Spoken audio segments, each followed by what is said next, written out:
Hello everyone and welcome to my new video. और आज के इस वीडियो में हम लोग अपने प्रोजेक्ट सीरीज़ को फर्दर कंटिन्यू करेंगे। और आज के लेक्चर में हम लोग देखेंगे कि कैसे हम लोग जब फॉर्म सक्सेसफुली बना लेते हैं तो उसको आगे कैसे प्रोसीड करना है। Step by step each and everything आपको डिटेल में बताने वाला हूँ इस वीडियो में। ये था हमारा लास्ट लेक्चर जो हम लोगों ने किया था। हम लोगों ने फॉर्म्स डेवलप किए थे और हम लोगों ने फॉर्म डेवलप कर लिया था using simple methods using HTML and CSS। उसके बाद हम लोगों ने बूटस्ट्रैप के थ्रू भी फॉर्म डेवलप करना देख लिया था। आप लोग लास्ट लेक्चर चेक कर सकते हैं। और आज इस फॉर्म में जो भी डेटा यूज़र इंटर करेगा और रजिस्टर करेगा तो वो डेटा कैसे आगे जाता है, सर्वर पे कैसे जाता है, कैसे उसको कैच किया जाता है और कैसे उसको डेटाबेस में इंटर करवाया जाता है, ये डिस्कशन अब हमारी चलने वाली है। सो आज क्विकली स्टार्ट करते हैं। ये हमारा प्रोजेक्ट चल रहा है। हम लोगों ने अभी तक क्या किया है, हम लोगों ने फ्रंट एंड यानी फॉर्म डेवलप करना सीखा है। फॉर्म पे हम लोगों ने कुछ बॉक्सेस जैसे यूज़र नेम है, हमारे पास ईमेल हो सकता है, हमारे पास पासवर्ड हो सकता है एंड हमारे पास एक बटन हो सकता है जो कि रजिस्टर करेगा। ये जो बॉक्सेस हैं जो आपने अभी देखे हैं ये वाले, इस पर यूज़र अपना डेटा इंटर करता है लाइक दिस वन, ठीक है। और पासवर्ड वगैरह भी ये इंटर किया जाता है बाय यूज़र। ये जब रजिस्टर किया जाता है तो ये कहाँ जाता है, आज हमारी ये डिस्कशन है। सो देखते हैं इसको कि कहाँ जाता है ये। यूज़र ने लिख लिया यहाँ पे कौन कौन सी फील्ड्स है हमारे पास। नेम है, ईमेल है एंड पासवर्ड है। फिलहाल मैंने 3 रखी हुई हैं। सो नेम जब इंटर किया जाएगा तो वो कहीं जाएगा, जब ईमेल इंटर किया जाएगा तो कहीं जाएगा, जब पासवर्ड इंटर किया जाएगा तो कहीं जाएगा और रजिस्टर बटन पे क्लिक होगा। सो ये कुछ पॉइंट्स हैं जो मैं आपके सामने भी एक्सप्लेन करने वाला हूँ। ये जो पहली 3 बॉक्सेस हैं, नेम, ईमेल एंड पासवर्ड, ये एक्चुअली में आपके सिस्टम से यानी आपका जो ये फॉर्म है जो आपके कंप्यूटर में आपके लैपटॉप में ओपन होगा, यहाँ पे जब इंफॉर्मेशन आप टाइप करेंगे और इस पर क्लिक करेंगे तो ये आपके सिस्टम से ईच एंड एवरी इंफॉर्मेशन जो है वो आगे चली जाती है। वो आगे कहाँ जाती है? वो आगे जाती है एक सर्वर पे, एक मशीन पर जाती है। तो अभी यहाँ पे 2 कंप्यूटर्स हो गए हैं। मैं ज़रा इसका कलर बदल देता हूँ। ये जो दूसरा भी मैंने बनाया ये सर्वर है, ठीक है। तो मैं लिख भी देता हूँ, ये चली जाती है सर्वर पे। और ये कहाँ से गई है? ये आपके सिस्टम से गई है और इसको हम बोलते हैं क्लाइंट, ठीक है। सो ये क्लाइंट सर्वर इन्वायरमेंट बन जाता है। आप क्लाइंट हैं, आप लोग इन्फॉर्मेशन इंटर कर रहे हैं और आप इंटर करने के बाद इस बटन पे क्लिक करेंगे तो ये सारी इन्फॉर्मेशन जो आपने बॉक्सेस पे फिल की है ये जा रही है सारी इन्फॉर्मेशन एक सर्वर के पास। ना ये सर्वर पे जब जाती है तो इसमें कुछ बातें आप लोगों ने ख्याल रखनी होंगी। पहली, क्या यूज़र ने डेटा करेक्ट इंटर किया है? क्या यूज़र ने डेटा करेक्ट इंटर किया हुआ है? इस चीज़ का भी आप लोगों ने ख्याल रखना है। क्या यूज़र कोई बॉक्स एम्प्टी तो नहीं छोड़ रहा? क्या ईमेल जो है वो कहीं गलत तो नहीं हो रहा? पासवर्ड जो है वो सही है या नहीं है? और एंड सो ऑन। तो ये चीज़ें भी आप लोगों ने ख्याल रखनी होंगी। अगर आप यहाँ पर चेक करें, इसको अगर मैं रिफ़्रेश कर दूँ और ये सब कुछ हटा दूँ, अभी मैंने यहाँ पे कुछ भी इन्फॉर्मेशन इंटर नहीं की और मैं यहाँ पे क्लिक करता हूँ रजिस्टर बटन, तो आप देखेंगे कि यहाँ पे जो इन्फॉर्मेशन है वो इंटर हो। जैसे मैंने क्लिक किया इस रजिस्टर बटन पे मुझे कोई इन्फॉर्मेशन नहीं आई कि जी आपने फॉर्म एम्प्टी छोड़ा है या आपने कुछ गलती की है एंड सो ऑन। तो ये चीज़ भी हम लोग कर सकते हैं और हम लोगों ने इसको ख्याल रखना होता है जिसको हम बोलते हैं form validation before sending this data to the server. आप लोगों ने पहले चेक करना है, जैसे ही रजिस्टर पे क्लिक हो तो यूज़र का जो भी फॉर्म है उसको आप लोग चेक कर लें कि कहीं गलती तो नहीं हो गई, कहीं कोई चीज़ रह तो नहीं गई, कुछ एम्प्टी तो नहीं हो गया, ईमेल सही है नहीं है एंड सो ऑन। तो अभी तो आप देखें, अगर मैं इसको एम्प्टी छोड़ूं तो ये क्लिक करता हूं तो ये मुझे कोई मैसेज ही नहीं दे रहा। लेकिन मैं चाहता हूं कि ये मुझे बाकायदा कुछ कहे। तो इसके बहुत से तरीके हैं, जावास्क्रिप्ट वाला भी है, jQuery वाला भी है, HTML5 वाला भी है, PHP के थ्रू भी है। मैं आपको स्टेप बाय स्टेप सारे बताता जाऊंगा। फिलहाल जो मैं अभी कर रहा हूँ इस प्रोजेक्ट के लिए वो है एक सिंपल HTML5 जो कि बहुत आसानी से आपको समझ आ जाएगी। आप देख सकते हैं ये वो कोड है। फॉर्म 1 है हमारे पास, इसको मैं ओपन कर लेता हूँ। फॉर्म 1, ये वो कोड है, ठीक है, जो हमने लास्ट उसमें किया था। तो ये यूज़र नेम का आया हुआ है, ठीक है, और ये ईमेल का आया हुआ है एंड सो ऑन। इस तरह के बहुत से कोड हैं यहाँ पे। तो मैं चाहता हूँ कि जब भी इंफॉर्मेशन एम्प्टी जा रही है तो हमें कहा जाए, तो उसके लिए आपके पास कुछ कुछ यूज़ होता है। एक सिंपल सी चीज़ लिखनी है आपने। ये पूरा आपका टेक्स्ट का कोड है जो आपने पहला नहीं लिखा हुआ, ये जो फर्स्ट वन है ये यूज़र नेम के लिए। तो आप देख सकते हैं यहाँ पे लिखा हुआ है यूज़र नेम, ठीक है, और इनपुट टाइप क्या है, टेक्स्ट, यानी यूज़र टेक्स्ट एंटर कर रहा है। आखिर में मैं सिर्फ एक चीज़ ऐड कर रहा हूँ यहाँ पे, और वो है रिक्वायर्ड। ये HTML5 की चीज़ें हैं जो कि करेगा क्या, एक सिंपल आपने लिख दिया रिक्वायर्ड, और इसका मतलब ये कि अब अगर कोई इस बॉक्स को फिल नहीं करता और सबमिट बटन पे क्लिक कर देता है और वो एम्प्टी है अगर, तो आपको एक मैसेज आना चाहिए। सो मैं इसको सेव करता हूँ और इसको मैं रिफ्रेश कर देता हूँ। अब देखते हैं, अब जैसे ही मैंने यहाँ पे एम्प्टी को क्लिक कर दिया, यानी मैंने यहाँ पे कुछ लिखा नहीं था, और जैसे ही मैंने इसके ऊपर क्लिक किया आपको एक मैसेज आने लगा है, please fill out this field. Simple मैंने एक ये चीज़ लिखी है और इसी से ही मुझे एक मैसेज आ चुका है कि ये चीज़ जो है रिक्वायर्ड है, ज़रूरी है, इसलिए आप इसको फिल करें। सो एटलीस्ट आप जब भी एक फॉर्म क्रिएट करें तो एटलीस्ट ये चीज़ तो आप लोग लिख ही सकते हैं। तो मैं यहाँ पे ज़रूरी है, तो मैं यहाँ पे लिख देता हूँ सबके साथ रिक्वायर्ड, और पासवर्ड के साथ भी लिख देता हूँ रिक्वायर्ड। आखिर में लिख दें, पहले लिख दें, वो आपकी चॉइस है, लेकिन मैं फ़िलहाल इसको आखिर में लिख रहा हूँ। सो अब मैंने इसको रिफ़्रेश किया और तीन चीज़ें तीनों मैं नहीं लिखता, तो मुझे पहले कहा जा रहा है कि यार आप फिल करें। सो लेट सपोज़ मैं यहाँ पे ये लिख देता हूँ, बाकी नहीं लिखता, तो अब वो मुझे कह रहा है कि इसको भी आप फिल करें। लेट सपोज़ मैं इसको भी कर देता हूँ, और अब वो मुझे इसका भी कह रहा है कि आपको पासवर्ड जो है वो भी फिल करना होगा। सो रजिस्टर करेंगे और अब आपका डेटा जो है वो आगे पेज पर या आगे सर्वर के पास जाएगा। तो पहले तो एक ये पॉइंट है जो आप लोगों ने ख्याल रखना है, और मैं आपको दोबारा कह दूं कि फॉर्म वैलिडेशन जो है वो जावास्क्रिप्ट के थ्रू हो सकती है, jQuery के थ्रू हो सकती है, PHP के थ्रू भी हो सकती है, HTML5 के थ्रू भी हो सकती है, लेकिन ये बहुत आसान तरीका है जो अभी हमने देखा है। इसमें और बातें भी आती हैं, लेकिन फ़िलहाल आप लोग इस छोटे से पॉइंट को ख्याल रखें, ये जो है रिक्वायर्ड, यानी आप लोग जो भी फील्ड फिल करवाना चाहते हैं यूज़र से, तो आप लोग उसको रिक्वायर करवाएंगे। एक और चीज़ भी आप लोगों ने देखी होगी, और वो ये होती है कि अक्सर इधर यहाँ पे एक छोटा सा स्टैरिक आया होता है रेड कलर का, ईमेल एड्रेस के साथ छोटा सा रेड सा, इसका मतलब होता है कि ये फील्ड फिल करना ज़रूरी है। तो जहाँ जहाँ पे आपने रिक्वायर्ड लगाया है, आप लेबल के साथ स्टैरिक साइन भी लगा सकते हैं, इससे यूज़र को पता लगेगा कि ये फील्ड हमने ज़रूर फिल करनी होगी। जो बाकी फॉर्म वैलिडेशंस हैं उसके लिए सेपरेट लेक्चर्स बना दूंगा, जावास्क्रिप्ट के थ्रू भी, jQuery के थ्रू भी, PHP के थ्रू भी, ताकि आपको हर तरह की वैलिडेशन आ जाए और आप जो भी अपने प्रोजेक्ट में प्रेफर करना जो भी आपको ठीक लगेगा आप लोग वो कर सकते हैं। मैं डिटेल में हर चीज़ आपको क्लियर कर दूंगा। फिलहाल हम लोग आगे जाते हैं कि इसको करने के बाद क्या करना है हमने। सो एक तो ये पॉइंट है कि यूज़र ने करेक्ट डेटा एंटर किया या किया भी है या नहीं, वो पॉइंट हमने अभी देखा। उसके बाद नेक्स्ट स्टेप, अब ये डेटा सर्वर पे जाने वाला है। अब सर्वर क्या चीज़ है और ये कैसे होगा, अब देखें यहाँ पे एक कॉन्सेप्ट आता है, एक को हम बोलते हैं क्लाइंट साइड स्क्रिप्टिंग और एक को हम बोलते हैं server side scripting.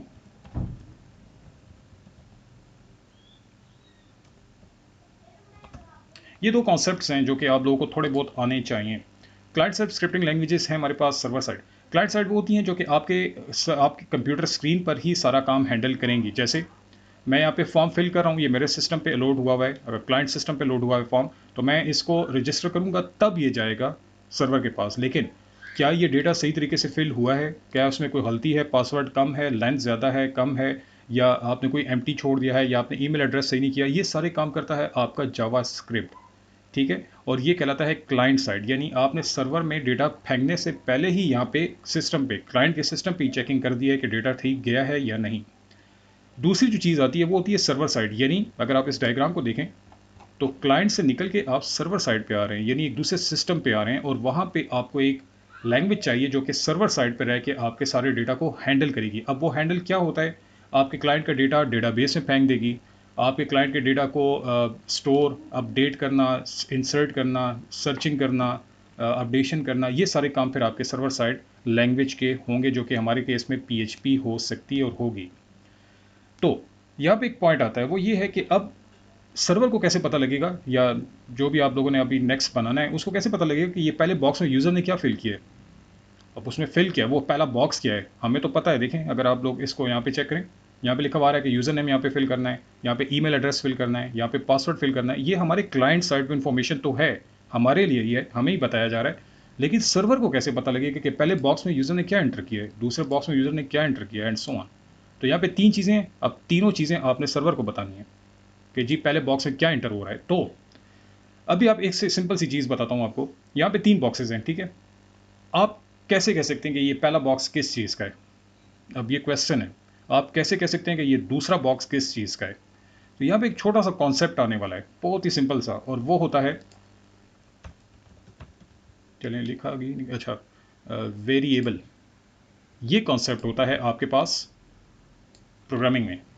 Variable, variable क्या है? बेसिकली वेरिएबल मैं खैर अपने सी प्लस प्लस के कोर्स में बहुत ही डिटेल में बताता हूँ, each and everything with different examples. Variable, variable types, data types, कौन कौन से एरर्स आते हैं, वो तो मेरा बिल्कुल सेपरेट कोर्स है। लेकिन यहाँ मैं आप लोगों को ब्रीफली बताऊंगा कि वेरिएबल क्या है, ताकि आपका वेब का कॉन्सेप्ट जो है वो क्लियर हो जाए। वेरिएबल सिंपल एक बॉक्स है, दैट्स इट। एक सिंपल कंटेनर है, एक सिंपल सी लोकेशन है, एक स्टोरेज एरिया है आपके कंप्यूटर सिस्टम में। जो क्या करता है, करता यह है कि इस बॉक्स में जो भी यूज़र इंटर करेगा वो हम थोड़ी देर के लिए यहाँ पे इस बॉक्स में प्लेस कर देंगे। ठीक है, ये चीज़ है आपका वेरिएबल। दोबारा सुने, आपके यूज़र ने नेम लिखा है पहले वाले में, दूसरे में ईमेल लिखना है, तीसरे में पासवर्ड लिखना है, तो हम लोग इसके लिए 3 बॉक्सेस बना देंगे। ये बॉक्स मैंने थोड़ा बड़ा बना दिया, इसको मैं छोटा कर देता हूँ। तो एक बॉक्स, दूसरा बॉक्स, थर्ड बॉक्स। तो मेरे पास क्योंकि 3 बॉक्सेस हैं तो 3 कर लूँगा मैं बॉक्सेस। अगर आपके पास ज़्यादा है तो आप ज़्यादा भी कर सकते हैं। मैंने 3 बना दिए। अब मैं इनको, पहले वाले को मुझे इतना तो पता है कि पहले वाले में यूज़र क्या एंटर कर रहा है, लेकिन मैंने सर्वर को बताना है कि इसमें क्या एंटर हुआ है। तो सर्वर बेवकूफ़ सा है, वो कहता है हर चीज़ मुझे क्लियर करोगे। तो पहले बॉक्स का मैं एक नाम भी दूंगा। पहले बॉक्स का मैं नाम दे देता हूँ यूज़र नेम। ठीक है, मैंने लिख दिया यूज़र नेम। मैंने वैसे कैपिटल में लिख दिया, मैं इसको स्मॉल में लिख देता हूँ। ओके, वेरिएबल्स के अपने रूल्स होते हैं, लेकिन खैर वो फिर सी प्लस प्लस की उसमें डिस्कशन है। ओके, सो पहले वाले का बॉक्स का नाम मैंने लिख दिया यूज़र नेम। अब इसका मतलब हो जाएगा कि यहाँ पे यूज़र नेम जो है पहले बॉक्स में इंटर होने वाला है। सेकंड बॉक्स का नाम मैं दे देता हूँ यहाँ पे ईमेल, क्योंकि मुझे पता है कि उस पर यूज़र ने ईमेल इंटर करना होगा। तो मैंने सर्वर को बताना है कि मेरे पास दूसरा बॉक्स जो है वो ईमेल का होगा, और तीसरे बॉक्स पे यूज़र ने इंटर करना है पासवर्ड। तो मैं यहाँ पे दे दूंगा पासवर्ड। आप पास भी लिख सकते हैं, जो भी आप लोग नाम देना चाहते हैं। तो ये 3 बॉक्सेस हैं, और ये 3 बॉक्सेस के नाम मैंने सीक्वेंस में लिख दिए हैं। अब ये मैंने क्यों किया है, क्योंकि मैं सर्वर पे जब यहाँ पे क्लिक करूंगा बटन के ऊपर, तो सर्वर पे जब डेटा जाएगा तो सर्वर को पता होना चाहिए कि फर्स्ट बॉक्स का क्या नाम है, सेकंड बॉक्स का क्या नाम है, और थर्ड का क्या नाम है, और उसमें क्या चीज़ आ रही है। ठीक है, पहले बॉक्स में यूज़र का नेम आ रहा है, दूसरे में ईमेल आ रहा है, तीसरे में पासवर्ड आ रहा है। ये तीनों की तीनों चीज़ें सर्वर को बताने के लिए हमने 3 बॉक्सेस बनाए हैं। पहले वाले का नाम है यूज़र नेम, दूसरा ईमेल, पासवर्ड, और इन बॉक्सेस के अंदर जो चीज़ें आएंगी वो यूज़र की टाइप करता वैल्यू होगी। फॉर एग्जाम्पल, उसने लिखा है, एक नाम लिख दिया उसने अली, और उसने पासवर्ड लिखा है, और सॉरी ईमेल लिखा है उसने, ये ईमेल लिखा है। पासवर्ड उसने लिखा है, पासवर्ड तो खैर सर्कल सर्कल में होगा, फिलहाल मैं इस तरह कर देता हूँ, पासवर्ड, पासवर्ड से कुछ ना लिखा है। ठीक है, सो ये 3 चीज़ें उसने फिल कर दी हैं। ये तीनों चीज़ें आएंगी, अली आ जाएगा इस जगह पे, इस बॉक्स के अंदर। कलर थोड़ा चेंज हो रहा है तो इसलिए मैं इसको कलर को चेंज कर देता हूँ। ये आ जाएगा पहले बॉक्स में अली, क्योंकि आपने फर्स्ट बॉक्स में जो यूज़र नेम दिया हुआ है वेरिएबल, उसने क्या करना है, उसने इस बॉक्स में जो भी यूज़र इंटर करेगा उसको अपने पास होल्ड करना है। इसके बाद ये जो वैल्यू है ये आ जाएगी आपके दूसरे वाले। ये बॉक्स थोड़ा छोटा है इसलिए मैं इसको यहाँ पे रख देता हूँ। और तीसरे वाले पे जो भी पासवर्ड उसने इंटर किया होगा वो आएगा इस जगह पे। ये 3 चीज़ें हैं हमारे पास जो कि इन बॉक्सेस में प्लेस होंगी। क्यों? क्योंकि हम लोगों ने सर्वर को बताना है, जो कि एक स्टूपिड सा पर्सन है, कि भाई ये 3 चीज़ें आ रही हैं, इसको तुमने हैंडल करना होगा। नाउ ये 3 चीज़ें मैं बनाऊंगा कैसे? ये 3 चीज़ें मुझे यहीं पे चाहिए होंगी, यहीं पे बनानी होंगी। अब कैसे बनाते हैं? बहुत ही सिंपल है। आपने वेरिएबल डिफाइन करने के लिए इन जगहों पे आना है। जैसे मैंने यहाँ पे रिक्वायर्ड लिखा था, आप लोगों ने लिखना है नेम, दैट्स इट। कैसे? मैं यहाँ पे लिखता हूँ नेम, और जो भी नाम आप देना चाहते हैं वो आप लोग लिख सकते हैं। अब मैंने यहाँ पे पहले वाले का क्या नाम दिया था? मैंने यहाँ पे पहले वाले का नाम दिया था, ये वाला जो मैंने नाम, पहले वाले बॉक्स का नाम हमने रखा हुआ है यूज़र नेम। सो हम लोग यहाँ पे आके लिखेंगे नेम इक्वल टू, और आप डबल कोट में लिख सकते हैं, आप लिख लें लेट सपोज यूज़र नेम। सो इसका मतलब ये है कि इस बॉक्स में, इस टाइप इक्वल टू टेक्स्ट में, इस बॉक्स में जो भी इंटर होगा वो एक्चुअली में आके इस जगह पे सेव हो जाएगा, और ये हमारा एक्ट करेगा as a variable name. Now email के लिए भी हम लोग कर लेते हैं। ईमेल के लिए हम कर लेते हैं name equal to email address, आप कोई भी नाम रख सकते हैं। और हम लोग पासवर्ड के लिए कर लेते हैं नेम इक्वल टू पासवर्ड। ये है 3 चीज़ें जो हम लोगों ने यहाँ पे डिफाइन कर दी हैं। अब इन तीनों चीज़ों को अटैच कर दिया गया है इन बॉक्सेस के साथ। इसका मतलब है जो चीज़ भी यूज़र एंटर करेगा इसमें, वो यहाँ पे सेव हो जाएगी और हम लोग सर्वर पे वो चीज़ कैच कर लेंगे। आई होप ये क्लियर हो गया है सबको। नाउ अब एक छोटा सा प्रॉब्लम है। प्रॉब्लम ये है कि एक सर्वर चूंकि बेवकूफ़ है तो वो तो डेफिनेटली आपसे बहुत कुछ पूछेगा और वो आपसे ये कहेगा कि तुम लोग जो ये 3 चीज़ें मुझे भेज रहे हो, ये किस तरह से भेजोगे? किस तरह से भेजोगे इसका क्या मतलब है? इसका सिंपली मतलब ये है, हाउ, ये 3 चीज़ें कैसे आएँगी मेरी तरफ? ये तीनों वैल्यूज़ मुझ तक कैसे पहुँचेंगी? सो इसको भी देख लेते हैं कि कैसे पहुँचेंगी। ये तीनों चीज़ें किस तरीके से यहाँ पर पहुँचने वाली हैं। इसके बहुत से वो हैं, तरीके हैं, लेकिन मैं आपको यहाँ पे भी 2 बातें क्लियर करूँगा। एक है गेट और एक है पोस्ट। ये 2 तरीके हैं जिसके थ्रू आप लोग अपने डेटा को क्लाइंट से सर्वर की तरफ भेज सकते हैं। सो मैं यहाँ पे बना लेता हूँ डायग्रामेटिकली, वो इसलिए बना रहा हूँ ताकि आपको हर चीज़ क्लियर समझ आती रहे। ये आया यहाँ से डेटा सर्वर की तरफ और ओहो लाइन गलत हो गई। ये आया है सर्वर की तरफ हमारे पास डेटा। किस तरह से आ रहा है? इसके 2 मेथड्स हैं। क्लाइंट से आ रहा है, अच्छा, गेट या पोस्ट। ये 2 मेथड हैं जिसके थ्रू आप लोगों का डेटा क्लाइंट से सर्वर की तरफ जा सकता है। यहाँ से डेटा शायद टूट रहा है। ओके, चलें खैर, बस आप अच्छा ये लाइन मैं ज़रा सेट कर देता हूँ। ओके, सो गेट मेथड है और पोस्ट मेथड है। ये 2 मेथड हैं जो क्या करते हैं, जो फॉर्म का डेटा जो है, फॉर्म के अंदर जितने भी एलिमेंट्स हैं उनको सर्वर की तरफ भेजने के लिए यूज़ होते हैं, गेट और पोस्ट। नाउ ये जो चीज़ें हैं ये आपका डेटा एक्चुअली में भेजनी। सर गेट का क्या मतलब है, पोस्ट का क्या मतलब है, वो भी आपको मैं बताऊंगा अभी। गेट का मतलब होता है कि आप जो डेटा भेज रहे हैं वो यूआरएल पे नज़र आएगा। अब यूआरएल क्या होता है वो बता देता हूँ। ये आप जो कुछ भी फिल करेंगे, जब आप रजिस्टर पे क्लिक करेंगे ना, तो आप एक्चुअली में सर्वर पे डेटा भेज रहे होंगे और वो डेटा आपके यूआरएल, ये यूआरएल होता है, इस जगह पे आपको वो डेटा जो है नज़र आएगा। ठीक है। और अगर आप लोग ये दूसरा मेथड यूज़ करते हैं जो कि है पोस्ट, तो वो क्या करता है, वो डेटा भी भेजता है सर्वर पे, लेकिन उसमें डेटा जो है वो बिहाइंड द सीन जाता है, बैक साइड पे, बैक एंड में जाता है, पीछे से जाता है और यहाँ पर नज़र नहीं आता। अब ये दोनों मेथड्स कहाँ यूज़ होते हैं ये मैं आपको तब जब लॉगिन सिस्टम करवाऊंगा तो तब आपको इसका डिफरेंस सही बताऊंगा कि गेट यूज़ करना चाहिए या पोस्ट यूज़ करना चाहिए और कब यूज़ करना चाहिए। फिलहाल सिर्फ ये देखता है कि फॉर्म में जो भी एलिमेंट्स हैं उनका डेटा सर्वर की तरफ जाता है यूजिंग गेट और पोस्ट। अब फॉर्म की बात हो रही है क्योंकि ये एलिमेंट्स सारे के सारे फॉर्म के हैं, लास्ट लेक्चर से मैंने बताया था, तो फॉर्म का ही मेथड है। सो मैं आपको बताता हूँ ये कैसे लिखना है। ये है फॉर्म ठीक है, और इसका आपने लिखना होगा मेथड। फॉर्म आपका मेथड मैं यूज़ कर रहा हूँ कौन सा, लेट सपोज गेट या लेट सपोज पोस्ट। फिलहाल गेट कर लेते हैं ताकि आपको मैं बता दूँ दोनों हम यूटिलाइज कर लेंगे। सो फॉर्म का मेथड यूज़ किया है मैंने गेट। इसका मतलब हो जाएगा कि जितने भी बॉक्सेस हैं वो सारे के सारे डेटा सेंड करेंगे यूजिंग गेट मेथड। वो क्या होता है, उसमें यूआरएल में वैल्यूज़ नज़र आती हैं। नाउ सर्वर जो है जब ये सब कुछ रिसीव करेगा तो सर्वर तो एक मशीन है, वो सारा प्रोसेस कर रही होगी, उसके पीछे पीएचपी भी लगी होगी, लेकिन यूज़र को भी तो कुछ होना चाहिए, कुछ शो होना चाहिए कि हाँ यार आपका डेटा हमें मिल चुका है सक्सेसफुली और हम आपको कांटेक्ट करेंगे या जो भी आप लोग करना चाहते हैं। यानी आप यूजुअली इस बटन पे जब क्लिक करते हैं तो आपको रिजल्ट में एक पेज आता है। अगर आपने नोटिस किया हो, आपकी रजिस्ट्रेशन सक्सेसफुली हो गई है या आपका लॉगिन सक्सेसफुली हो गया है या जो भी है, वो पेज अब बनाना होगा आपने ताकि आप यूज़र को मैसेज दे सकेंगे जी आपका डेटा हमें मिल चुका है। तो मैं यहाँ पे एक छोटा सा बना लेता हूँ। ये एक पेज है, ये एक पेज है। अच्छा, आप इसको कह सकते हैं कन्फर्मेशन डॉट समथिंग, या आप कह सकते हैं डन, या जो भी आप लोग इसको नाम देना चाहिए। ये पेज है जिसमें हम लोग डिस्प्ले करेंगे यूज़र को मैसेज कि आपका डेटा हमें मिल चुका है सर्वर पे। नाउ ये जो पेज है इसको हम कैसे एक्टिवेट कर सकते हैं, क्योंकि फॉर्म पे क्लिक होगा बटन पे, फॉर्म के इस एलिमेंट पे, और आप लोगों को ये मैसेज, ये पेज आना चाहिए जिसमें आप मैसेज डिस्प्ले कर रहे होंगे। तो हम लोग फॉर्म को ही कहते हैं कि वो पेज मुझे चाहिए। उसको शो करने के लिए जो चीज़ यूज़ होती है उसको हम बोलते हैं एक्शन। एक्शन यानी जब भी फॉर्म डेटा सबमिट करेगा आगे तो कौन सा पेज रिजल्ट में आना चाहिए वो यूज़ होता है, वो आता है यूजिंग एक्शन। तो मैं यहाँ पे कह देता हूँ कन्फर्म डॉट HTML। ठीक है। फिलहाल तो HTML नहीं, इसको तो हमने PHP करना होगा, तो इसको हम PHP कर लेते हैं, या चलें फिलहाल इसी एक जस्ट बता देता हूँ कि आपको कुछ नज़र आएगा। कन्फर्म डॉट HTML पे हम जा रहे हैं।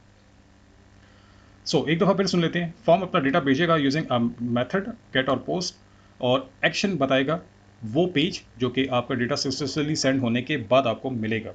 फिलहाल मैं इसको सेव कर देता हूँ और रिफ्रेश करते हैं हम अपने फॉर्म को, और ये हमारा फॉर्म आ चुका है। इसकी वैल्यूज़ हटा रहा हूँ और आप देखें, अच्छा मैं यहाँ पे कुछ डमी वैल्यूज़ पुट करता हूँ और यहाँ पे पासवर्ड मैंने पुट किया, और जब मैं रजिस्टर करूँगा तो आप देखें यहाँ पे क्या होता है। आप देखें यहाँ पे एक पेज आ चुका है confirm.html, और अगर आप नोटिस करें तो आपको बताया जा रहा है कि यूज़र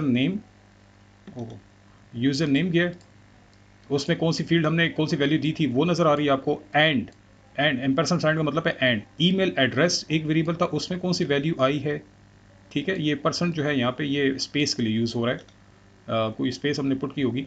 एंड पासवर्ड में आपने क्या पासवर्ड दिया हुआ है, वो स्टेरिक साइन में एक्चुअली में ये था। ये 3 चीज़ें चली गई हैं आगे। नाउ आपको भी एक मैसेज आ रहा है कि फाइल ही फाउंड नहीं हो रही। वैल्यूज तो चली गई हैं लेकिन क्या नहीं फाउंड हो रहा, वो पेज फाउंड नहीं हो रहा जो आप लोगों ने कहाँ पे लिखा हुआ है, यहाँ पे लिखा हुआ है confirm.html, जहाँ पे आप यूज़र को कहोगे कि आपकी वैल्यूज हमें मिल चुकी हैं। तो ये अभी तक तो हमने बनाया हुआ नहीं है, एक तो सिंपल बना लेते हैं। Thanks for sending us values, ये मैंने एक मैसेज लिख दिया जस्ट, और इस पेज को मैंने सेव कर दिया विद confirm.html, वो जो मैंने नाम दिया हुआ था। आप देख लें ऊपर लिखा हुआ आगे। अब देखें क्या होता है जब हम लोग दोबारा से इसको रिफ्रेश करते हैं, कुछ वैल्यूज पुट करते हैं और पासवर्ड भी दिया। अच्छा, ये मुझे ये भी कह रहा है कि ईमेल सही तरीके से एंटर करें, गपशप नहीं लगानी, और जो सेंटेक्स है उसका रजिस्टर किया, और आप देखें ऊपर क्या होता है। आप देख सकते हैं confirm.html पे हम चले गए हैं। सारी वैल्यूज़ आपको यहाँ से अगर आप रीड करें तो सारी वैल्यूज़ आपको नज़र आ रही हैं, और आपको ये देखें एक मैसेज आ रहा है thanks for sending us values. इसका मतलब है कि आपने हमें सक्सेसफुली वैल्यू सेंड कर दी हैं, हमारे सर्वर पे वैल्यूज़ आ चुकी हैं, और ये उन्होंने आपको मैसेज दिया सर्वर ने कि थैंक यू फॉर रजिस्ट्रेशन, या जो भी आप लोग मैसेज देना चाहते हैं।